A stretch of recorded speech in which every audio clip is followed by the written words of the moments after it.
Forget the idea that Argentina has only one system. I actually think that's the biggest misconception of this World Cup.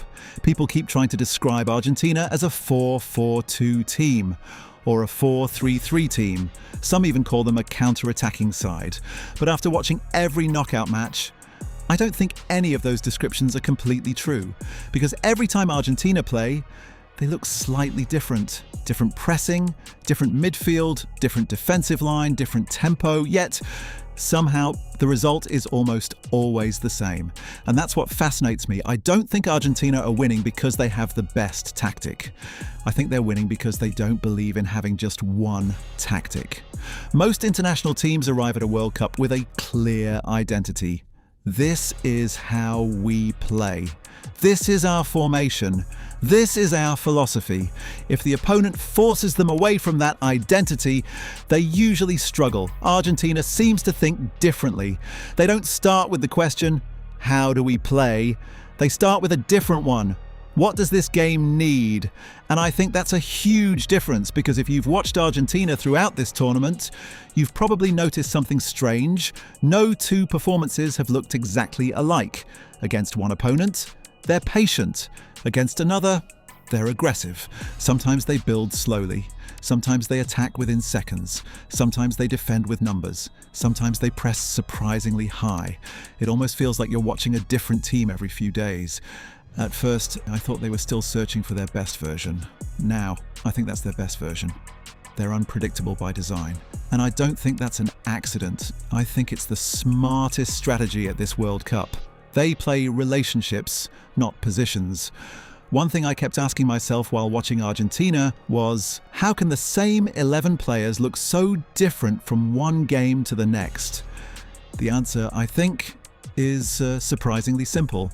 Argentina don't ask their players to protect positions. They ask them to protect relationships. That might sound like the same thing. I don't think it is.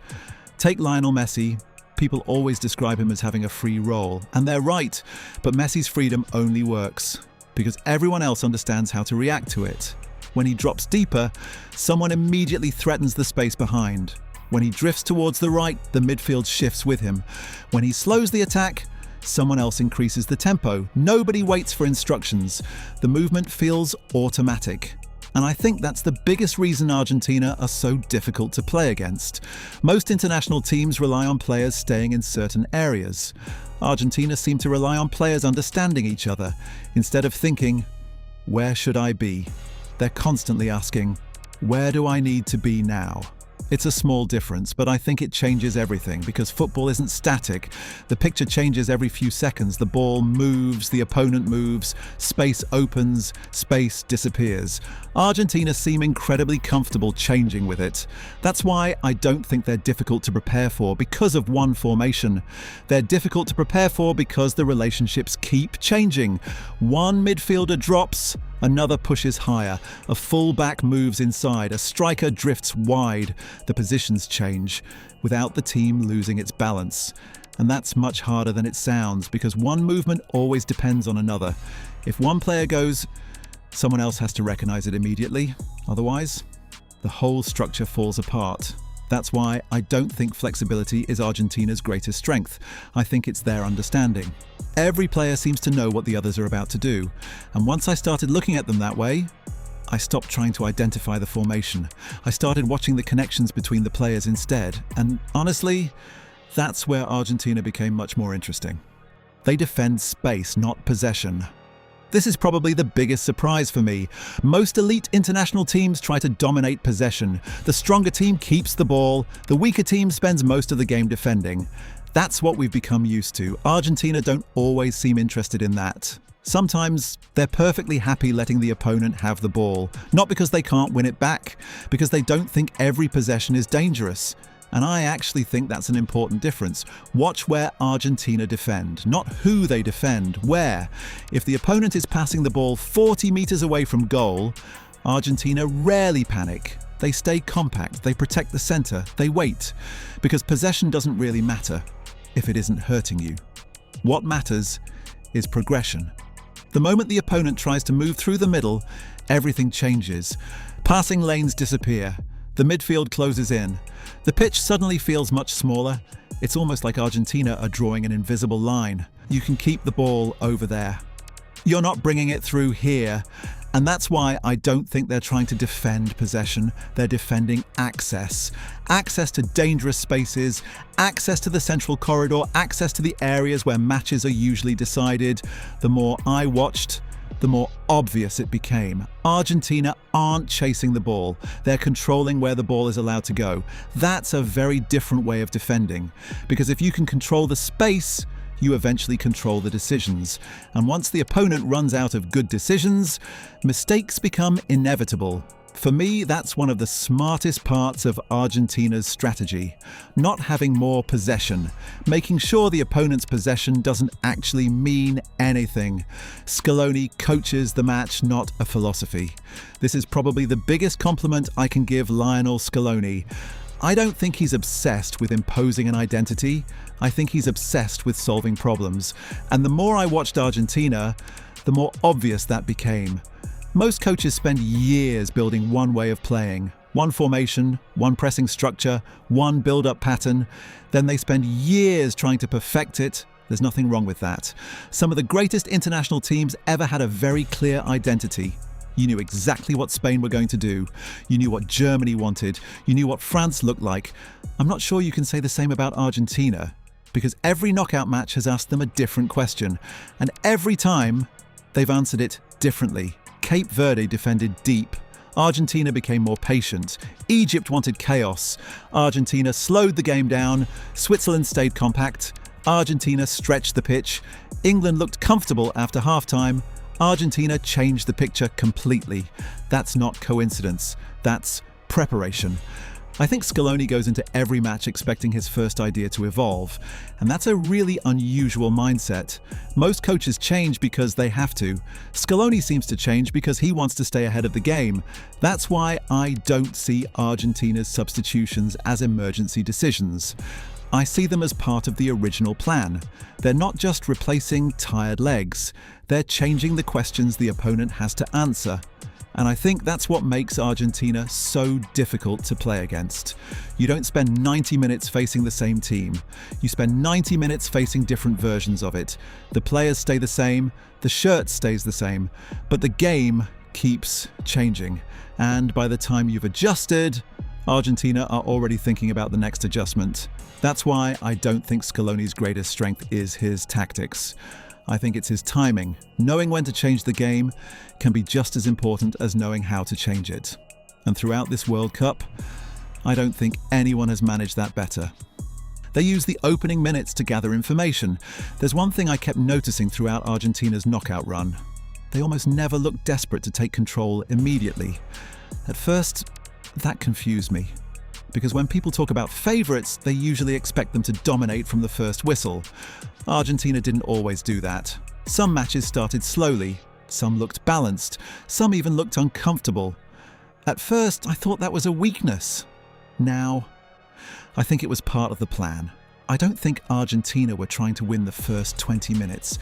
I think they were trying to understand them, because the opening stages of a match tell you almost everything you need to know. How aggressive is the press? Which spaces are being protected? Which defender is stepping out? Which midfielder is being left free? Those aren't just observations, they're information. And I think Argentina are incredibly good at collecting it. Instead of forcing the game in one direction, they let the match reveal itself first, then they react. Against Cape Verde, they realised they weren't going to break the defence quickly, so they stopped forcing attacks. They moved the ball more patiently, they stretched the pitch, they waited for the defensive block to move. Against England, the challenge was completely different. England's defensive structure looked comfortable early on. But as the match developed, Argentina started changing where they attacked. Different movements, different passing angles, different combinations. By the second half, England weren't defending the same problems they had prepared for before kickoff. And I think that's something people often overlook. We spend so much time analysing tactics before the match that we forget football keeps changing after the whistle. Every game asks different questions. The smartest teams don't arrive with every answer. They find the answers while the game is being played. And I think that's exactly what Argentina have done throughout this World Cup. They're not changing because the original plan failed. They're changing because they've learned something new. For me, that's a huge difference, and maybe that's why they never seem surprised by how a match unfolds. They're studying it, while everyone else is trying to control it. They don't chase the ball, they remove every good option until mistakes become inevitable. There's another thing I've noticed. Argentina don't seem obsessed with chasing the player who has the ball. They're much more interested in controlling where the ball can go next. At first, I didn't really notice it, because like most people, I was watching the ball. Now, I spend more time watching the midfield. And that's where Argentina become really interesting. Nobody flies into reckless tackles. Nobody abandons the team's shape. Instead, they quietly start taking options away. One midfielder closes the passing lane. Another shifts across to protect the centre. The fullback moves inside just enough to discourage the forward pass. Nothing looks spectacular. But suddenly, the player on the ball has nowhere obvious to go. And I think that's the real purpose of Argentina's defending. They're not trying to steal the ball immediately. They're trying to make the next decision harder than the last one. Imagine you're an opposition midfielder. You receive the ball, the pass through the middle isn't there, the winger is covered, your striker is marked, so you play backwards. Argentina haven't made a tackle, they haven't even touched the ball, but they've already won that moment because they forced exactly the decision they wanted. That's the kind of defending that rarely appears in statistics. It isn't an interception, it isn't a clearance. Sometimes it doesn't even look like defending, but it's incredibly effective because football isn't always about taking the ball away. Sometimes it's about leaving your opponent with only one option, and if you keep doing that, eventually the mistake comes. That's when Argentina press. Not because they suddenly become aggressive, because the conditions are finally right. One heavy touch, one pass into a player facing his own goal, one attacker isolated near the touchline. Suddenly, everyone moves together. Not one player, the entire unit. That's why I don't think Argentina's press is built on intensity. I think it's built on timing.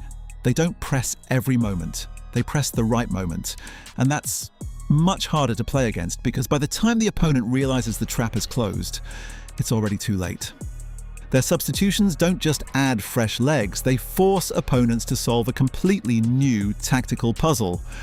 One thing I don't think gets talked about enough is Argentina's substitutions.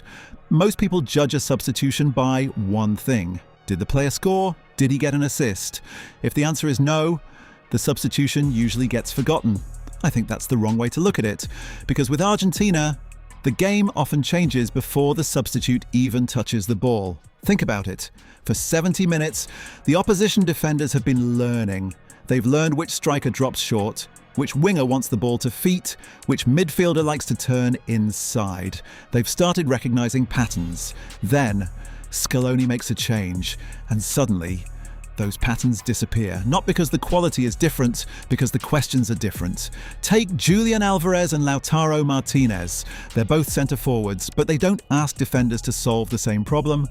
Alvarez is constantly moving, pressing, running the channels, dragging defenders away from their positions. Lautaro is much more comfortable staying between the centre-backs, occupying the penalty area, attacking crosses, threatening the space behind. On paper, it's one striker replacing another. On the pitch, it's a completely different challenge. And I think that's what Argentina do so well. They don't just introduce fresh legs, they introduce fresh questions. The same thing happens in midfield. A different midfielder doesn't just bring more energy, he changes the rhythm. Maybe he carries the ball more, maybe he plays quicker, maybe he stays deeper, maybe he arrives later in the box. The formation might look exactly the same. The football doesn't. That's why I think substitutions are such an important part of Argentina's strategy. They're not there to rescue the original plan. They're there to evolve it.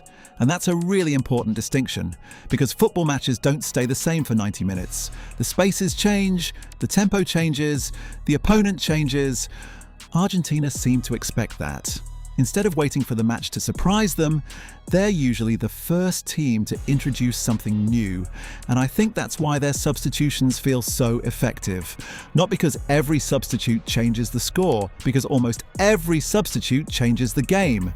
Maybe that's the smartest strategy in football. Don't spend 90 minutes trying to prove your plan was right. Spend 90 minutes finding the right plan. And throughout this World Cup, I don't think anyone has done that better than Argentina. If you enjoyed this breakdown, let me know which team's tactics you'd like me to analyse next. If you think I missed something, I'd genuinely love to hear your perspective in the comments. And if you enjoy this kind of football analysis, don't forget to like the video, subscribe to the channel, and I'll see you in the next one.